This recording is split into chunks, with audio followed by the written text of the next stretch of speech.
জ্বালানি এই মুহূর্তে যে বিশ্ব সংকট এবং বিশ্বযুদ্ধের কারণে বাংলাদেশের যে অবস্থাটা, সেইখানে সাহায্য ভারতের কাছে তো চাওয়ার কিছু নেই। আমি যদি ভুল না করি, ভারত নিজের থেকে দিতে চেয়েছে এবং একই জিনিস তো চায়নাও বলেছে। এখন আমি কোথা থেকে নিব? আমি আমি চাইবো কেন? আমার যদি বন্ধু হয়ে থাকে পার্শ্ববর্তী রাষ্ট্র, বিপদের সময় তার উচিত আমাকে সাহায্য করতে চাওয়া।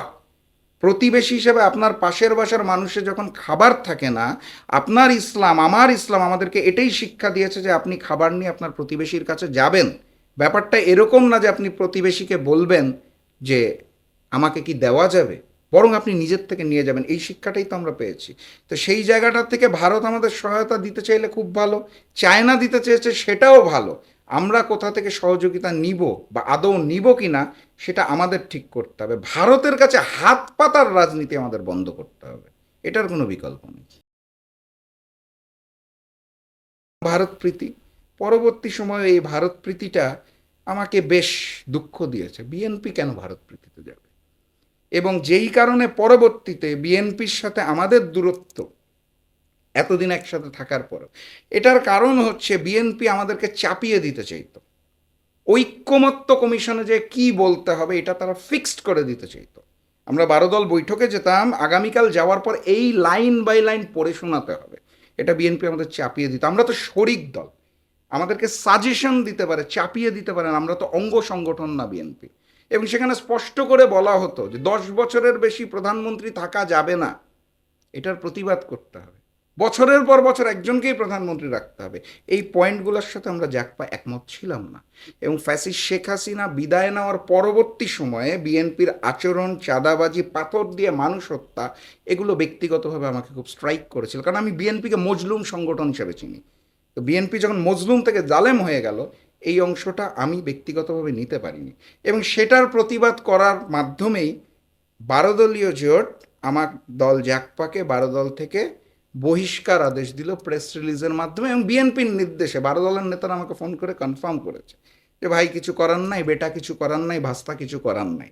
তো বিএনপি থেকে নির্দেশনা।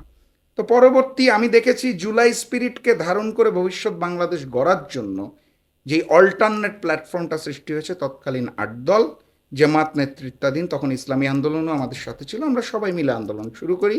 পরবর্তীতে ইসলামী আন্দোলন আমাদের সাথে ছিল না, কিন্তু NCP, Labour Party, AB Party, Oli সাহেবের এলডিপি সবাই এসে জয়েন করে এবং আমরা 11 দল মিলে নির্বাচনে অংশগ্রহণ করি। তো এই হচ্ছে মূলত আমার রাজনৈতিক জীবন, আসলে খুব সংক্ষেপে বলা।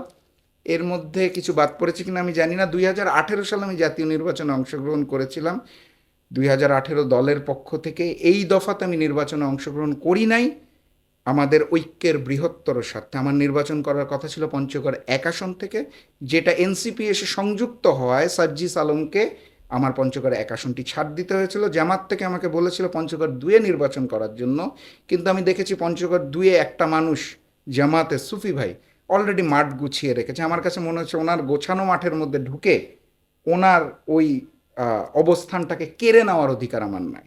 তখন আমি কেন্দ্রীয় কার্যালয়ে বলেছি আসনের জন্য আসি নাই, দেশের মানুষ গণতন্ত্রের জন্য এসেছি, আসন কোনো ফ্যাক্টর না, আমরা আছি। তো এইভাবে নির্বাচনে আর কি অংশগ্রহণ করা হয়নি। ভবিষ্যৎ জানাবে। তবে বর্তমান দেশের যে সার্বিক অবস্থা, আমার মনে হচ্ছে সামনে বড় একটা লড়াই আছে। ভবিষ্যতে আপনার বাবার দল তথা জাকপাকে কোন অবস্থানে দেখতে চান?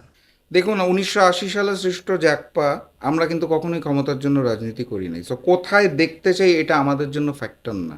মানে আমাদের এনসিপির মতো 6টা আসন লাগবে, বা জামাতের মতো 66টা লাগবে, অথবা বিএনপির মতো 200+ লাগবে, অথবা শেখ হাসিনার মতো আমিডামি নির্বাচন করে ক্ষমতায় চলে যেতে হবে, প্রধানমন্ত্রী হতে হবে। এই রাজনীতিতে আমরা বিশ্বাস করি না।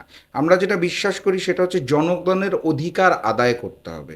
সেটার জন্য ক্ষমতায় যেতেই হবে এমন কোনো কথা না। ক্ষমতা যদি আল্লাহ কবুল করে ভালো, না হলে কোনো সমস্যা নাই। তবে আমরা সারা বাংলাদেশে সব জায়গায় মানুষজনকে নিয়ে ভবিষ্যতের বাংলাদেশ গড়ার জন্য কাজ করতে চাই। এবং ঈদের পরে আপনার মাধ্যমে অগ্রিম জানিয়ে রাখি, এই ঈদের পরপর, ঈদের ছুটি শেষ হচ্ছে, তারপরে পরই আমরা আগামী 2 মাস সাংগঠনিক মাস হিসেবে ঘোষণা করব, এবং এই 2টি মাসে আমরা মূলত সংগঠন গুছানোর কাজ করব বলে সিদ্ধান্ত নিয়েছি। জি। আপনার রাজনৈতিক মত আদর্শ ভিন্ন হওয়ার পরেও কেন 11 দলীয় জোটে? মতাদর্শ ভিন্ন এটা আমি মনে করি না, কারণ 11 দলে যে কয়টি দল আছে আপনি খেয়াল করে দেখবেন, এর মধ্যে 6টি দল হচ্ছে ইসলামিক দল, এবং বাকি 5টি দল যদি হিসাব করেন তারা কিন্তু দেশপ্রেমিক দল এবং ইসলামকে মোটেও অবজ্ঞা করে না। এবং জাকপার ক্ষেত্রে যদি আমরা বলি, আমরা যে জাতীয়তাবাদটা পছন্দ করি বা ভালোবাসি, বিশ্বাস করি, সেটা কিন্তু মুসলিম জাতীয়তাবাদ। এই যে একটা সময় আওয়ামী লীগ বলতো হচ্ছে বাঙালি, আমরা কিন্তু বলি বাংলাদেশি, নট বাঙালি। বাঙালি তো কিছু মানুষ বাংলায় কথা বলে, পার্বত্য চট্টগ্রামে যেই ব্যক্তিটা বাংলাতে কথা বলে না তাকেও আপনি জোর করে বাঙালি বানাবেন? সে তো বাঙালি না, সে বাংলাদেশি। তো আমরা বাংলাদেশি জাতীয়তাবাদ নিয়ে কাজ করতে চাই এবং মুসলিম জাতীয়তাবাদ নিয়ে কাজ করতে চাই। তো এই জায়গাটা থেকে আমি মনে করি না যে ভিন্ন মতাদর্শ আছে। 11টা দলের মধ্যে আপনি দেখবেন মোটামুটি 90% জায়গাতে সবাই ম্যাচ করে, 10% আদর্শগত জায়গা ভিন্ন হতেই পারে। ভারতের কাছে জ্বালানির সহায়তা চাওকে আপনি কিভাবে দেখছেন? না দেখুন, জ্বালানি এই মুহূর্তে যে বিশ্ব সংকট এবং বিশ্বযুদ্ধের কারণে বাংলাদেশের যে অবস্থাটা, সেইখানে সাহায্য ভারতের কাছে তো চাওয়ার কিছু নেই। আমি যদি ভুল না করি, ভারত নিজের থেকে দিতে চেয়েছে এবং একই জিনিস তো চায়নাও বলেছে। এখন আমি কোথা থেকে নিব? আমি চাইবো কেন? আমার যদি বন্ধু হয়ে থাকে পার্শ্ববর্তী রাষ্ট্র, বিপদের সময় তার উচিত আমাকে সাহায্য করতে চাওয়া। প্রতিবেশী হিসেবে আপনার পাশের বাসার মানুষের যখন খাবার থাকে না, আপনার ইসলাম, আমার ইসলাম আমাদেরকে এটাই শিক্ষা দিয়েছে যে আপনি খাবার নিয়ে আপনার প্রতিবেশীর কাছে যাবেন। ব্যাপারটা এরকম না যে আপনি প্রতিবেশীকে বলবেন যে আমাকে কি দেওয়া যাবে, বরং আপনি নিজের থেকে নিয়ে যাবেন। এই শিক্ষাটাই তো আমরা পেয়েছি। তো সেই জায়গাটা থেকে ভারত আমাদের সহায়তা দিতে চাইলে খুব ভালো, চায়না দিতে চেয়েছে সেটাও ভালো। আমরা কোথা থেকে সহযোগিতা নিব বা আদৌ নিব কি না সেটা আমাদের ঠিক করতে হবে। ভারতের কাছে হাত পাতার রাজনীতি আমাদের বন্ধ করতে হবে, এটার কোনো বিকল্প নেই। বিএনপির ফ্যামিলি কার্ড এবং খাল খননকে কিভাবে দেখছেন? আমি পুরো জিনিসটাকে ব্লাফ হিসেবে দেখছি। কারণ হচ্ছে শুধু খাল খনন আর ফ্যামিলি কার্ড না, আমি সাথে বৃক্ষরোপণটাও অ্যাড করতে চাই আপনার প্রশ্নের সাথে অ্যাড। আপনি দেখবেন প্রথম যেটা বলা হয়েছে সেটা হচ্ছে বৃক্ষরোপণ করব। তো বৃক্ষরোপণ কত করব? একবার বলে 10 কোটি, একবার বলে 5 কোটি, একবার বলে, মন্ত্রীরা আবার এখন এসে বলছে 50 লক্ষ।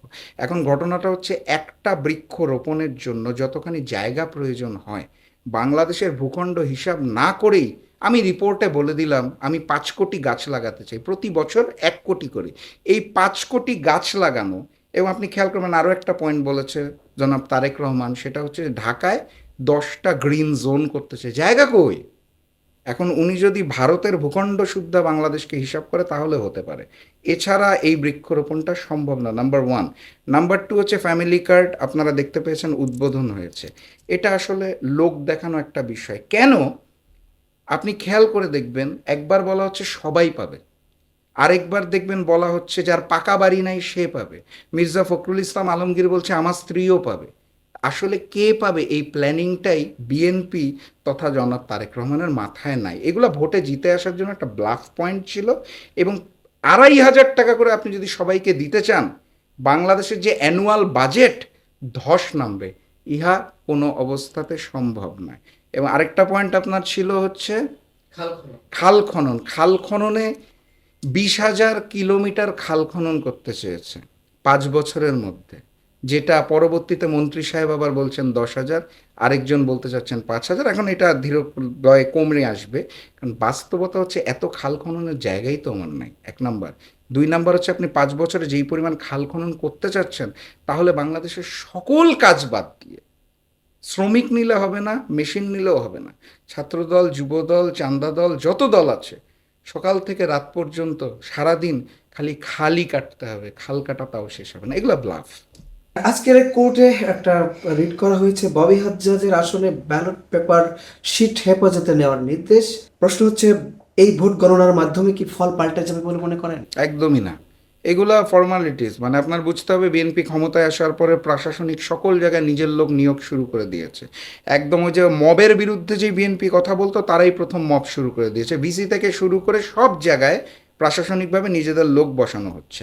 তো এই যে কোর্ট থেকে যেই সকল রায় এখন আসছে, এগুলো অ্যাবসোলুটলি ফর্মালিটিস। 2-1টা পরিবর্তন হতে পারে বিএনপি যেগুলো আবেদন করেছে সেইখানে। মানে বিএনপি বিরোধী যারা আবেদন করেছে এগুলো আসলে দেখারই বিষয় না, প্রশ্নই ওঠে না।